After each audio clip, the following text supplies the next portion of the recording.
చేనేత కార్మికుల రుణమాఫీ పథకానికి ప్రభుత్వం గ్రీన్ సిగ్నల్. 33 కోట్ల రుణమాఫీకి ప్రాథమిక అనుమతులు మంజూరు చేస్తూ ఉత్తర్వులు. ఆసిఫాబాద్ మెడికల్ కాలేజీకి కొండా లక్ష్మణ్ బాపూజీ పేరు పెడతామన్న సీఎం రేవంత్ రెడ్డి. నేతన్నలకు 1,30,00,000 చీరలు ఆర్డర్లు ఇస్తున్నామని వెల్లడి. ఖమ్మం జిల్లా మంత్రులు, ప్రజాప్రతినిధులతో కోమటిరెడ్డి వెంకటరెడ్డి సమావేశం. ఈ డిసెంబర్ వరకు 2 టిమ్స్ ఆసుపత్రులను ప్రారంభిస్తామని వెల్లడి.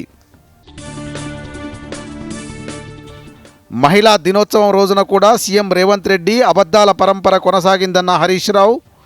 మహిళా సంఘాలకు 21 కోట్ల వడ్డీ లేని రుణాలు అవాస్తవమని వెల్లడి. ఎస్ఎల్బీసీ టన్నెల్లో 16వ రోజు కొనసాగుతున్న సహాయక చర్యలు. 14వ కిలోమీటర్ D2 పాయింట్ దగ్గర మృతదేహం గుర్తింపు. ఛాంపియన్స్ ట్రోఫీలో సత్తా చాటిన భారత బౌలర్లు. 7 వికెట్ల నష్టానికి 251 పరుగులు చేసిన న్యూజిలాండ్. వరుణ్ చక్రవర్తి, కుల్దీప్ యాదవ్కు చెరో 2 వికెట్లు.